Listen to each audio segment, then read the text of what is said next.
G'day YouTube, Warbles on a lot here. Those of you familiar with my channel will be aware that I've made a couple of videos about the MTM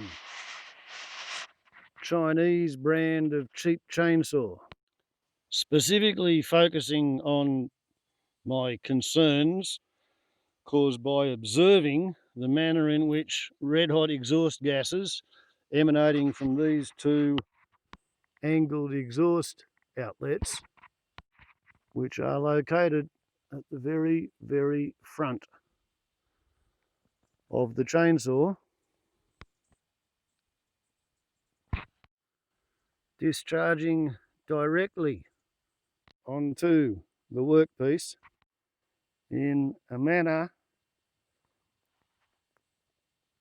which leads me to believe that if this saw is working on a stringybark log, which is more than 1 foot in diameter, 30 centimetres, a tree which has bark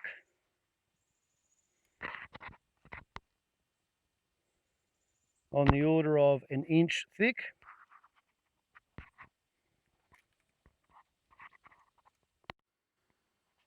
then I reckon the saw might be capable of actually setting fire to the bark, not just making it smoke, as I've been able to show in a couple of previous videos.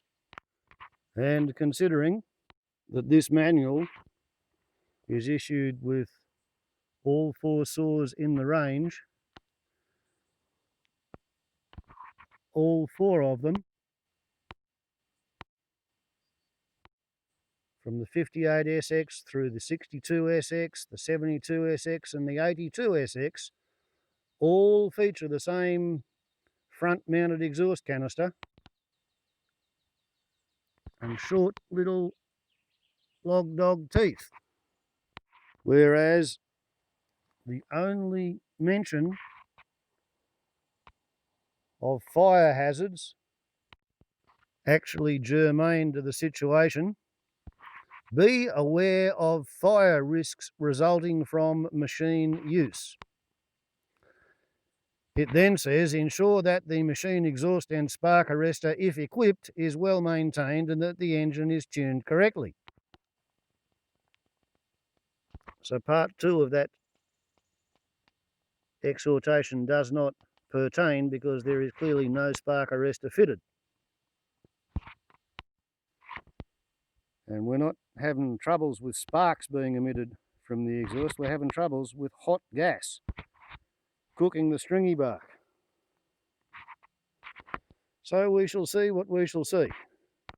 In order to facilitate a plan which may or may not go ahead, I sort of require to have a horizontalish step here, a vertical face down here, and another horizontalish step about there, which is going to involve cutting in to here and cutting in to here and then cutting down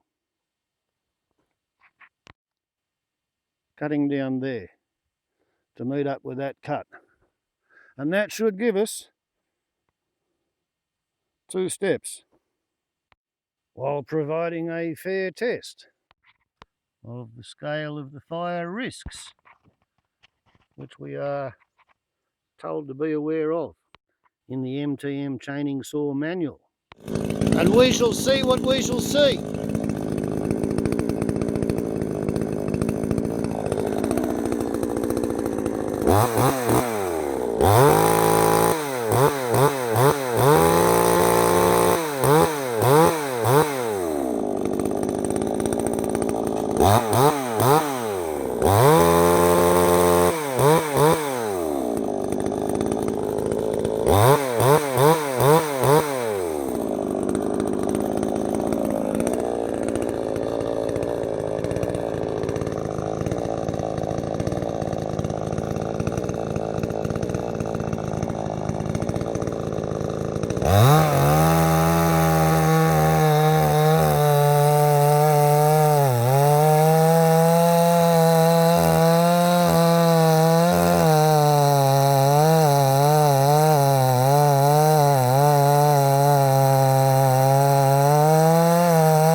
ask you, is that or is that not a fire risk here in Australia at an air temperature of 15 degrees Celsius and a relative humidity of 40%? I don't think we'll have any more smoky drama, but I might as well show you the rest of the operation.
As you can see, the higher up the trunk, the thinner the bark, and the lower you go, the thicker it is. And whereas this arrangement might be fine on fir or cedar or spruce or pine, beech, elm, mahogany, walnut, oak, hickory, Chinese tree of heaven, paulownia, bamboo, whatever you want to cut with it, it's not real good in Australia, particularly not in summer.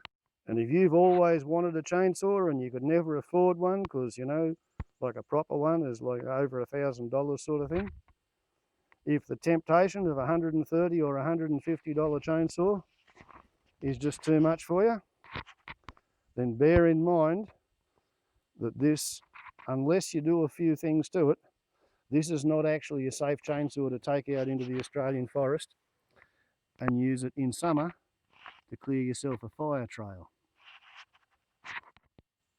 The quick fix hillbilly way to cure this issue is to fit longer teeth. Something that comes out to about here and puts, I don't know, 25, 30 mils of fresh air between the bark and that hot exhaust outlet. Bring that out to here, and all of a sudden you'll mix enough cold air in with the hot exhaust that it won't go smoking and threatening to set itself on fire. It's not a fatal flaw as long as you know about it. The first time it happens, yeah, it give you a hell of a fright. But once you know about it, then if you're doing a job where you think that it's likely to have a go at catching fire, And the answer is bring along a watering can so that you can put out the fire while it's really small. And of course, there are two ways to regard this phenomenon. On the one hand, the paranoid, nationalistic, patriotic, jingoistic, conspiratorial way of looking at it is that over there in Chinaman land, there's a bunch of wicked, evil, devious bastards who are flooding Australia with incendiary chainsaws just at the start of summer because they want to see how many of us can set ourselves on fire. Whereas the other way of looking at it is that the production engineers and the design engineers over there in Chinaman land, who were probably starting off with a pre-existing engine and then trying to design a chainsaw around that, none of them have ever heard of stringybark trees. It's probably never occurred to any of them that this was a particular fire hazard until after they got them built and packed in boxes, and that might be why the crackerjack liability disclaimer notice is sticky taped or pasted to the outside of the box it comes in. It's a chainsaw shaped object and it'll work just like a chainsaw, but if it causes any harm or injury or inconvenience requiring compensation, then it is not the product for you. Contact your retailer and seek details of their returns policy and refund policy. That's what it says on the outside of the box. So maybe they figured it out after they'd already made them and they decided to manufacture a legal beagle and briefcase style of a loophole through which they could sell these things anyway. But I reckon there should be a bit of a public relations campaign by somebody to warn people who've bought these things and they think they've got a U-Butte chainsaw, just in case they go out there on a hot day at the end of a heat wave after a bit of a dry spell and they try these out on a stringybark log on a day that's 2 or 3 times hotter than today, because, you know, today it's 15 degrees. Sometimes it gets up to 40 degrees, 45 or so even. Warbles on a lot to YouTube. Be aware of the fire risks resulting from machine use. Can't say you haven't been warned. Warbles on a lot to YouTube. Ciao.